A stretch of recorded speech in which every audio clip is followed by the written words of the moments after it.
Hi there, welcome to this month's practice clinic live, and it's a pleasure to be here with you. I've got some questions that are sent in by the Online Academy subscribers. I'm Fitch, by the way, from the Online Academy, co-founder of the Online Academy. We have questions that get sent in every month by our subscribers related mostly to practice. I'm trying to confine them to practice, but of course there's no such thing as practice without technique, because technique is everything when you think about it. Nice to see you all. I'm beginning to see people coming in. That's really good. Do let us know where you're watching from, and hit the heart buttons, hit the like buttons, all of those nice things that you can do on Facebook. So yes, I was talking about technique. A lot of times people think of technique as being a kind of mechanical thing. What do we do mechanically with our hands and our fingers or our bodies? But when you think about it, technique is everything we do at the piano. It's understanding music, it's understanding the shape and the structure of music, it's understanding how to practice. It's not just mechanical. So when I talk about technique, I'm talking about the whole shebang. Okay, so the first question we have today is from Lorraine.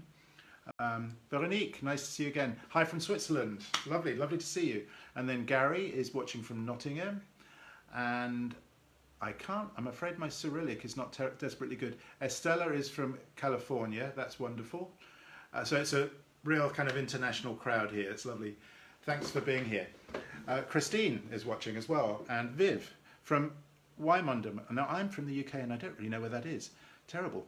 And Robert's coming from Poland, and I'll stop there and get to the questions, because you're probably wanting to know what Lorraine is going to ask here. Lorraine is asking, what's the best way to learn and practice the Piu Allegro section of the Fantasy No. 4 in C minor, Köchel 475 by Mozart? I'm currently leading up to this section and have no idea really how to go about it properly without making a mess of it. Okay, so Lorraine is talking about the section that starts at bar 130 and goes all the way through to 144. Well, actually a little further. It leads into the next section there. Now, a fantasy is made up, any kind of fantasy, usually made up of different sections. Fast, slow, improvised sounding, strict sounding. That's the classical fantasy anyway, from the Baroque through to Mozart, and he's following this sort of idea. Now, if you open the page of the Piu Allegro, it is kind of scary to look at, because it's jam-packed full of well, what we call here demi-semiquavers. That's 30-second notes in more sensible parlance, more understandable parlance. So the mood of this is tragic, it's chaotic, it's turbulent, it's terrible, it's frightening, but you wouldn't want to approach it, if you're learning it, you wouldn't want to approach it with this kind of gusto. You'd want to approach it very coolly, with an idea of what the character is eventually going to be. So I'm going to show you as we go along. So the idea here is that this would be kind of turbulent.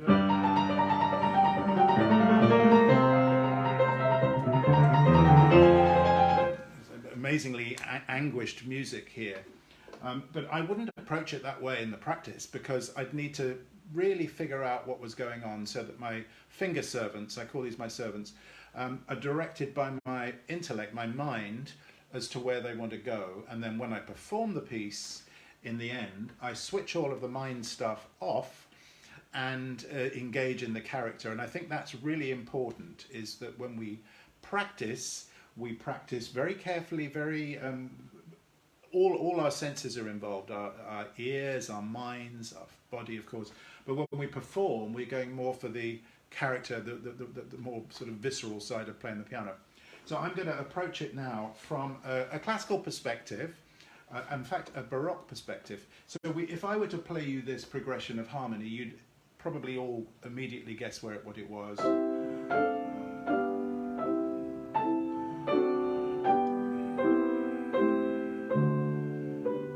Which of course is the first prelude of Bach from the book 1. Now here's the second prelude on the C minor,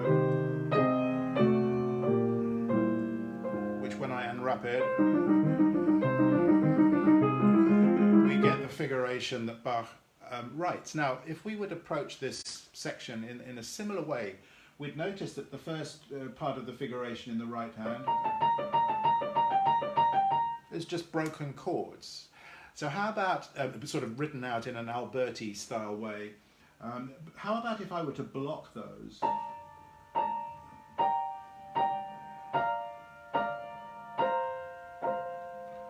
And I notice all sorts of shapes. There's what's known as a suspension there, an anguished dissonance, which corrects itself there. A passing note that leads to this anguished dissonance. Not quite so anguished actually here. A line that takes me to here. So I'm looking at the inner voices here. I'm playing very coolly, just listening to that line. Do you see how I got that? 4 notes together. Now I don't need to repeat the next group because it's actually the same 4 notes. So I could just hold it for the duration.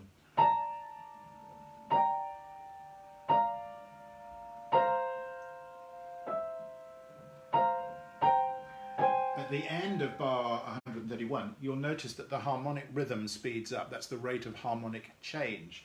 So if I'm going to play that bar with blocks, now I'm looking at bar 131, slow block, another slow block, and then quick, quick, slow, slow, slow, and so I go along. You'll notice a pattern. Slow, slow, quick, quick, slow. So you'll see after a while, aha, there's patterns in there. It's not just a bunch of notes.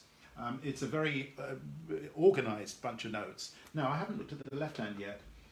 What we've got there is a kind of broken octave pattern with like a mordant idea in the middle,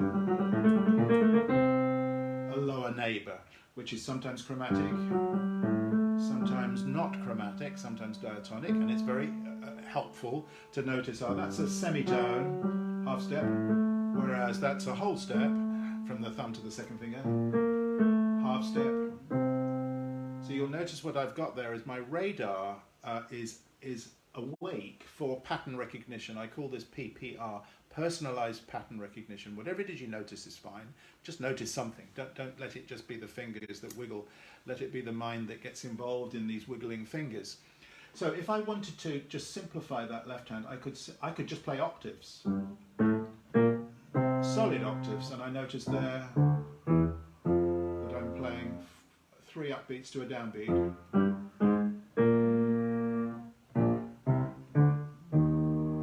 Now, what would it feel like if I just very slowly added the right hand blocks to the left hand?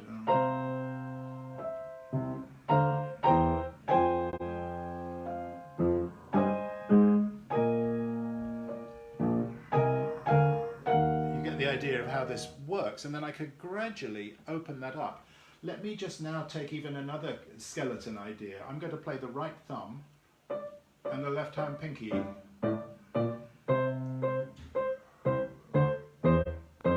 Piano or mezzo piano. You don't need to play loudly when you practice, to start with anyway. Supposing I added my outer notes in the right hand, so I missed out the lower neighbour there, and miss out the lower neighbour here, and just play 2 note blocks in each hand.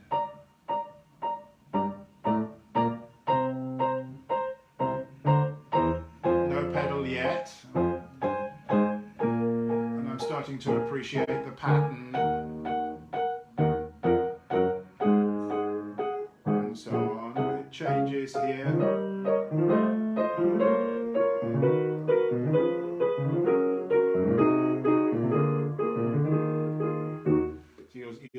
The pattern does change at bar 136, so we've got to be aware of what the differences are there.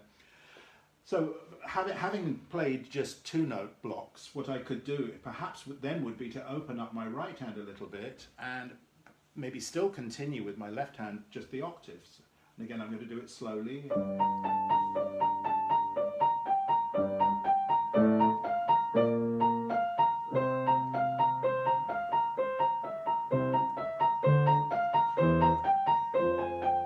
I I could do that the other way around. I could open up the left hand with all of the notes and just play the blocks in the right hand, maybe the whole block.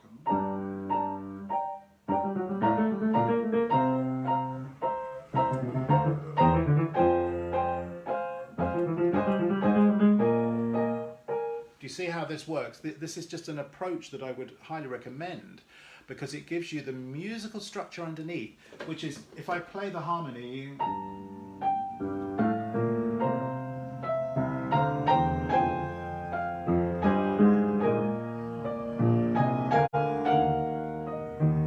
it's a wonderful progression of harmony, very impassioned, but notice I'm not practicing it passionately yet. I'll get to it.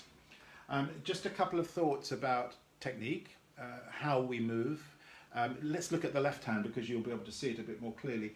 Any kind of Alberti pattern or pattern that moves in that way calls for rotational movements. It's just the most natural way of doing that. You'll notice, I'll show you on the back of my hand, you'll see it more clearly. When I come to my thumb, I bring my pinky in.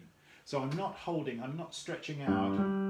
That would be fatal, because, see, if you look at it intuitively, you think, okay, my pinky's just played a G, it's now supposed to play an A, so why don't I just keep my fifth finger out, ready for the A? Intuitively good, pianistically dreadful, because you're immediately tightening up the hand. So what you want to do is to bring the pinky in to join the hand, and you could practice reiterating, then land on the octave. See, that's a very useful thing to do, practicing.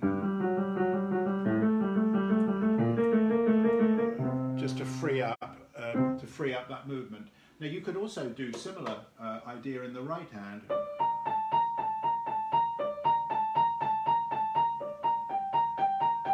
Just go back and forth. You can go back and forth between the first pair of notes, then the second. And I'm, again, aiming for mobility here. Tara says, "Hi Graham, spotted you live. Always great to hear how you tackle and break down pieces of music." Thank you, Tara. Nice to see you on here. So that would be the technical breakdown, that you'd need to rotate and you'd need to make sure that the left hand closed up. So just remember the rules of practice. Start off with slow tempos, separate hands, deconstruct, as in the ways that I was showing you with the blocking. And I think eventually you'll start to make friends with it there, Lorraine. Now, T asks, well, she says this, your books are my first exposure to any type of practice, or even the fact that there was a way one can practice other than sight reading and then playing the piece over and over. I'm so intrigued. Thanks so much for all the tips. And T does mention a piece that I think would be a bit too specialised for the purposes of this, so I've expanded it a little bit, broadened it, I should say, a little bit, to work with a piece that I think we'll all know and that we can probably, most of us, access fairly readily, and it's the Sweet Dreams, or the Sweet Revelry by Tchaikovsky. That's the number 21 from the children's album for the young. So T says, I think a lot of people do this. They think practice means opening the book and struggling through it, and after half an hour you get to a point where you can kind of play it slightly better, and then the next day you come to it again and you're most disillusioned to find that what you did yesterday seems to have evaporated. There's nothing that's stuck. So you spend another hour or whatever it is, half an hour on it, and get to a kind of reach a flow state where it seems to be working much better. You see the fingers go to the right places. But again, it's not going to be permanent. The chances of that settling in are much slimmer than if you approached it with a more methodical idea or set of ideas. Now, when I was writing about practicing, I came up with some jargon, or most writers come up with jargon, and I called the three S's, based on the three R's, reading, writing, arithmetic, which was the foundations of a Victorian education. Already not so good, because while reading starts with an R, writing doesn't, and arithmetic certainly doesn't. So tongue-in-cheek, the three R's. So three S's. Slowly, slow down the tempo. separately, and that's not just separate hands, that could be separate strands, separate elements of the separate lines, and then in sections, working in smallish sections. So if I just go through this Tchaikovsky piece with you and just show you some of the things that I would do. Again, I've got my PPR radar on, that's my personalized pattern recognition radar on, meaning that I'm intrigued by shapes and designs, whatever I see. So I of course know this piece, but I'm going to show it to you first of all from the perspective of somebody who knows it, and then I'm going to try and take it from a position of somebody who doesn't know it. So you can know it a little bit by listening to recordings, and you can know it a little bit by looking at the score away from the piano and seeing if you can notice designs. So for example, this opening section comes back later.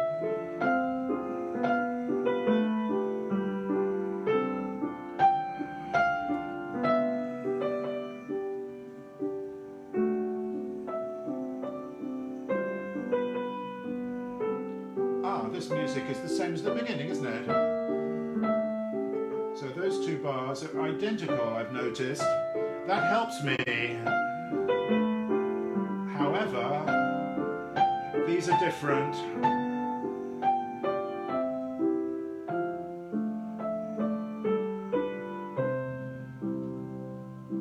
That seems like a nice complete section. So within that section I've got A, the opening, and then B, and then A again, and then C, something different. Right, now, if I turn the page, I notice, the tune that I had at the beginning is now in the left hand. And I seem to be in the key of G. And it's helpful to know, that's the dominant key. It's just really helpful to know that. And then afterwards, seems like the left hand still has the tune, but it's joined by the right hand top.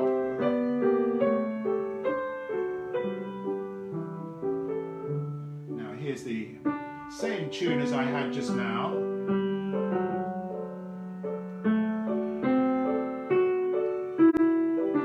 So that's an identical structure to the A section, because this is different now. Starts the same.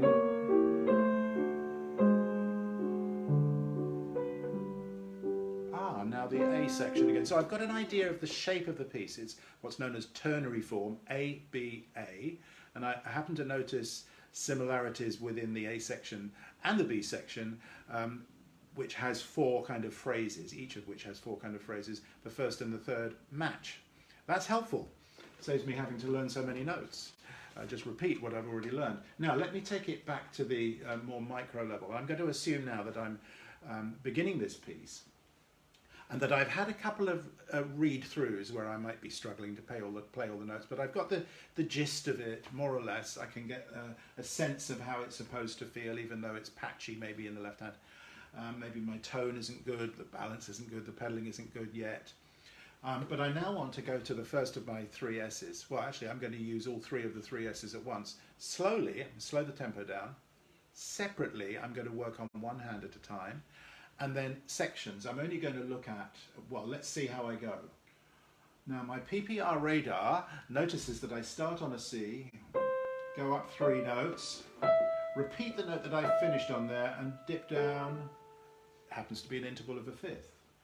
Now, I'm very aware that the next little phrase seems to look the same. Let me just see. Yeah, it's the same music. It's a step higher. Now, I wouldn't go on. I would repeat that with that awareness, aiming to see if I can make a beautiful sound here, a beautiful singing sound. And I'd also, at this point, want to organise my fingering. In other words, experiment possibly with different fingerings until I find the one I like. It might be the fingering that's written in the book, it might be a different fingering. It doesn't really have to be the fingering that's printed. But I'm starting already to get more of a sense of what it is that I might want to do with my fingers, fingering-wise. And I'd have a pencil, I don't have one here, and I'd start maybe writing fingerings in. Now, I've only done those first 4 bars right hand. I've noticed that the left hand seems to be built up of two elements, a bass line. Let me just play the bass line. So the left hand complete would be this, but that's already two things. So let me take one of those things, and I'm attracted to the line on the bottom. Ah, okay, I noticed that that's chromatic, just moving in steps, half steps. This moves in steps, but these are diatonic, in other words, of the key. No chromatic notes there. I wonder if I could put together terribly slowly, the speed of no mistakes, I like to call it, just those two elements. Now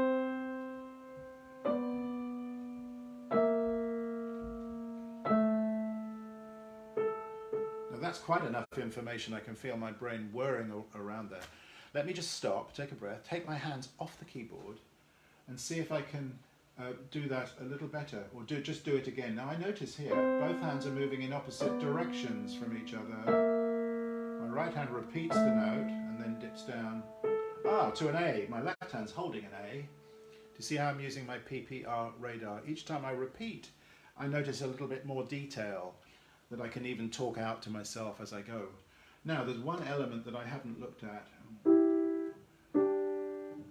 which is the accompaniment element, which is the harmony, the sugar in your coffee. Let me see if I can play my tune with my accompaniment.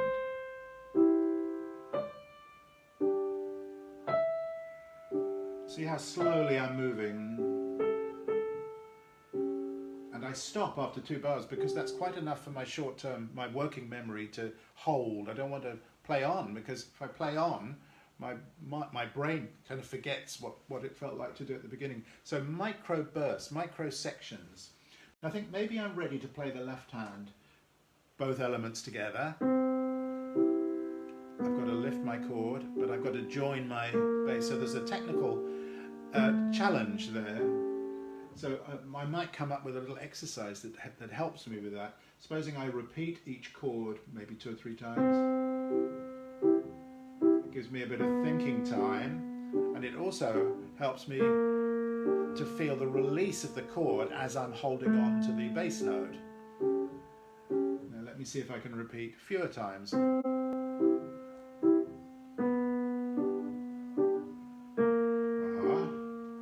I'm getting the feel of that. Now let me play it as he wrote it.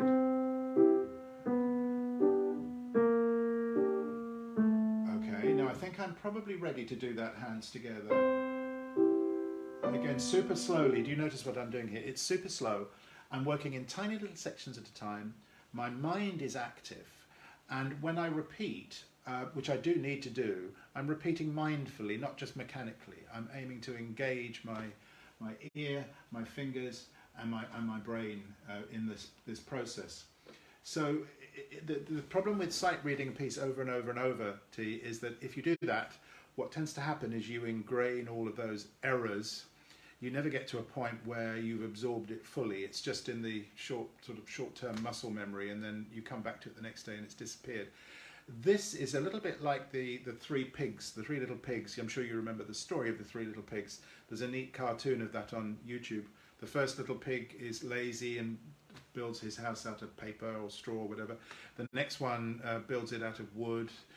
The big bad wolf comes along and blows once and or maybe twice for the second little pig, and the house is gone. All of their not so hard work disappears.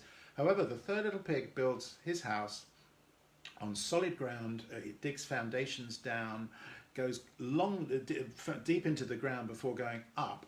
And then uses proper bricks and labours over this, and presumably enjoys the labour because he's going to be looking forward to security he's going to feel.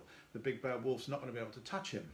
And I think this is really the philosophy I have with practicing. It's, yes, anybody can pick up a piece and have fun with it, and it's great. I'm not decrying that. But if you want to learn a piece really solidly so that you've got it there, then these approaches, I think, would be helpful. And then when you come back to the piece the next day, if you go over exactly the same stages that you did originally the next day, and maybe even for a third day, even if you don't feel like you need to do it, it's a really good reinforcement. And then you can work in longer sections, and you can work. Then you'll find that you can move on to the next phrase or the next section. But if you restrict yourself to a little bit each time you practice, you're going to be, in my opinion, much better off than if you do a kind of half-hearted job over the whole piece.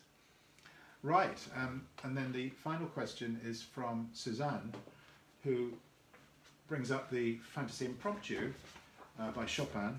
And Suzanne says this: Dear Graham, I watched your walkthrough of this piece again. Yes, I've got my own edition of this piece on the Online Academy with my own study edition with footnotes and exercises, and also video walkthroughs, quite a lot of them. We'll show you how to solve the problems that come up. I watched your walkthrough of this piece again, and while your advice helps a lot, I'm missing one detail concerning bars 17 to 21. What kind of movement and what kind of exercises do you recommend for bringing out the melody with the fifth finger? I've no problem bringing it out with the thumb, but 17 to 21 do not work well. And then Suzanne mentions the difference or the discrepancy between the two editions, the two versions of the Fantasie-Impromptu, which if you have the Henle score, you will find the autograph, which was written in 1834, I think, but wasn't published until after Chopin's death. And what we have instead is what the world tends to know better is the Fontana edition, made by one of Chopin's confidants, close friends, who made the edition. So there's mystery surrounding, whether Fontana had any better information or a different source to work from than the original autograph. Anyway, there's a great long blog post about it, which I think Ryan has just flashed up on the screen. But to get to Suzanne's question, so bar 17 is where the melody goes into the thumb here. And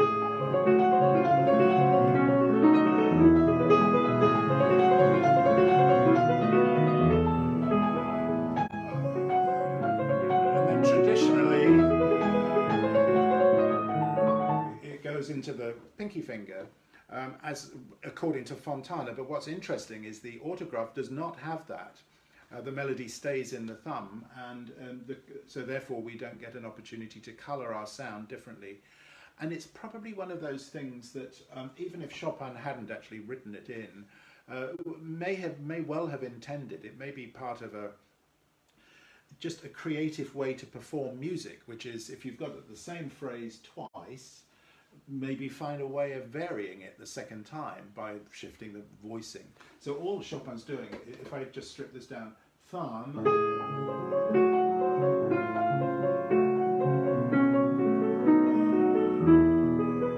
and then later, pinky note. Now, I would first of all suggest, the thumb is fairly straightforward to project, as Suzanne says, the thumb being the heavy finger, provided we're rotating nicely into the thumb each time. So I feel a nice, comfortable movement there. Again, just going back to what we were doing with the Mozart Fantasy, if you wanted to just get a little bit more freedom there, just repeat each pair twice.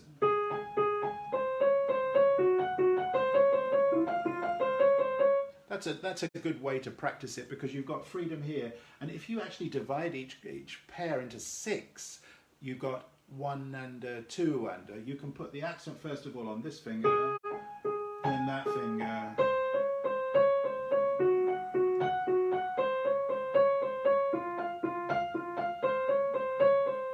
and that can be helpful if you're struggling to free up the rotational movements that you need. I would suggest you need to play this passage. Now, when you come to the pinky place, Suzanne, what I would recommend doing first is to regroup the right hand. So instead of just trying to put an accent on the 5th finger, actually mentally regroup the metrics of it. So instead of thinking 1, 2, 3, 4, 1, 2, 3, 4, practice feeling it 4, 1, 2, 3, 4, 1, 2, 3, 4.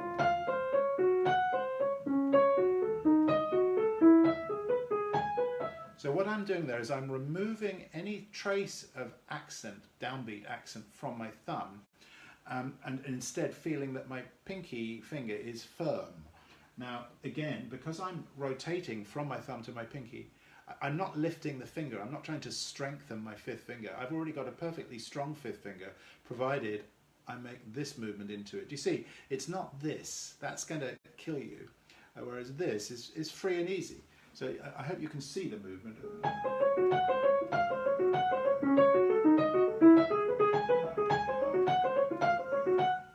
Firm here. Let that really stand out. And then in terms of other suggestions for making that fit, I would have a good left hand working here. Let me just find the spot. Yeah, here we go. Yes, here we go.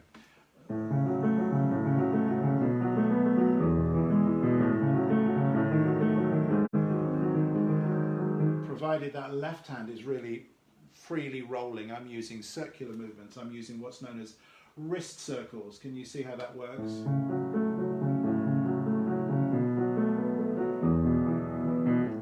These motions here, one motion leads to the next to the next. And after a while, I feel like my left hand's actually conducting here. Can you see there that there's a conductor there working in my left hand? Against which I could just throw an octave out here. Let me do that better.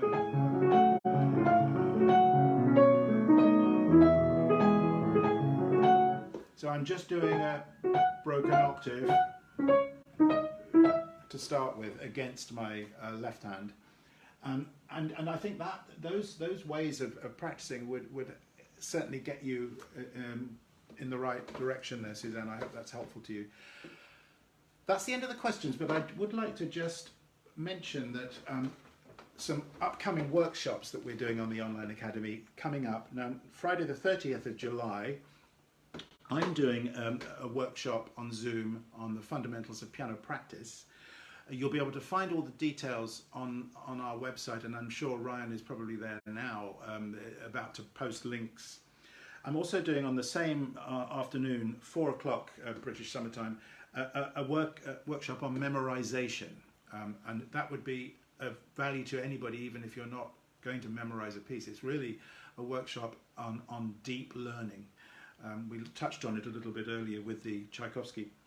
And then something very exciting on Saturday, July 31st, we've got a double bill there by my friend and colleague Jory Vinocourt, the international harpsichordist, who is going to be doing a fantastic thing. This is a rare privilege. He's got a collection of harpsichords, one clavichord, and a bunch of early pianos in his home, in his apartment in France. And he's going to do a guided tour of these. He's got a couple of revival harpsichords of the Wanda Landowska type. So that will be the most fascinating presentation. He's going to do a lot of playing. He's going to show you how this harpsichord sounds, this piano sounds, how the clavichord works. And it's a truly inspirational event. We did one before, and it got so many rave reviews. So if you're free on Saturday 31st July at 1 o'clock until 4:30 British summertime, don't miss this. So I think it's probably time for me to say goodbye, but before I do that, I'd like to thank you for sending me in your questions, and I'd like to thank you for watching, and I will look forward to seeing you not in August, because there's a little bit of a vacation coming up in August, but in September we will be back with the Facebook Live practice clinics. See you all then. Thank you.